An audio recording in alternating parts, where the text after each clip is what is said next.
9వ అధ్యాయం స్టార్టింగ్లో మనం చూసినట్లయితే మొదటి 8 వచనాల్లో పక్షవాయువు గల వాడిని స్వస్థపరచడం మనం గమనిస్తాం. ఇది సందర్భం జరుగుతున్నది. ఏం జరిగింది?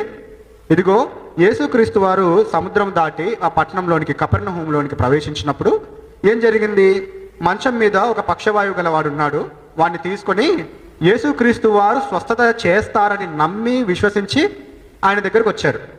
అయితే యేసుక్రీస్తు వారు ఏమన్నారంటే, కుమారుడా ధైర్యంగా ఉండు, నీ పాపములు క్షమింపబడి ఉన్నవి అని చెప్పగానే పక్కన శాస్త్రులు ఉన్నారు.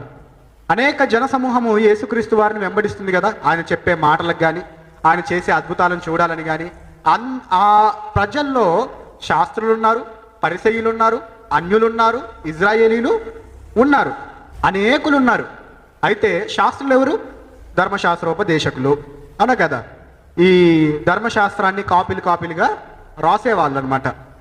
కాబట్టి వీళ్ళు ఏం చేశారంటే, దేవునికి తప్ప పాపములు క్షమించే అధికారము ఎవరికీ లేదు కదా, ఇతడేంటి నీ పాపములు క్షమింపబడి ఉన్నాయని చెప్తున్నాడు, దేవదూషణ చేస్తా ఉన్నాడు, దేవుణ్ణి అవమానం చేస్తున్నాడు, అవమానపరుస్తున్నాడు అని అనగానే, అంటే వాళ్ళ మనసులో అనుకుంటున్నారు. యేసుక్రీస్తు వారు వారి తలంపులు గ్రహించి ఏమంటున్నాడు? మీరెందుకు మీ హృదయములలో దురాలోచనలు చేయుచున్నారు? చెడ్డ ఆలోచనలు ఎందుకు చేస్తున్నారు? నేనేం దేవదూషణ చెయ్యట్లేదు. వాళ్ళ హృదయాల్లో అనుకుంటున్నారు, దేవునికి తప్ప ఇతనికి ఎలాగొస్తుంది పాపాలను క్షమించే అధికారం? దేవుడికే కదా అధికారం అని. అయితే మీ హృదయాల్లో ఎందుకు అంత దురాలోచనలు చేస్తున్నారు? ఇదిగో మనుష్య కుమారునికి అధికారం ఇవ్వబడింది. ఒకని పాపములు క్షమింపబడి ఉన్నాయని చెప్పుట సులభమా? ఏమంటున్నాడు అక్కడ? నీ పాపములు క్షమింపబడి ఉన్నావని చెప్పుట సులభమా? లేచి నడువమని చెప్పుట సులభమా? అంత ఈజీ అనుకున్నావా? మనుష్య కుమారునికి అధికారం ఇవ్వబడింది. ఆ మాటలు మీరు గ్రహించాలి అంటున్నాడు. మనుష్య కుమారుడు ఎవరు?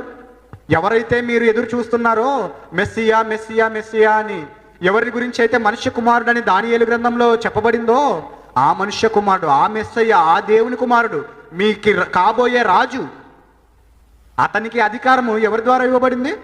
దేవుని ద్వారా ఇవ్వబడింది. అంత ఈజీ అనుకున్నావా? దేవుని ద్వారా ఇవ్వబడ్డా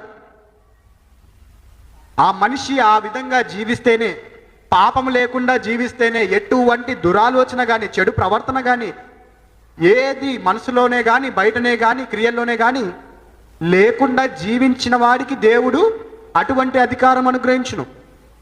మరి అంత సులభమా? నీ పాపములు క్షమింపబడి ఉన్నావని చెప్పుట అంత సులభం అనుకుంటున్నారా? నీవు లేచి నీ పరిపెత్తుకుని నడువమని చెప్పుటంత సులభమని అనుకుంటున్నారా? కానే కాదు. మనుష్య కుమారునికి అధికారం కలదు.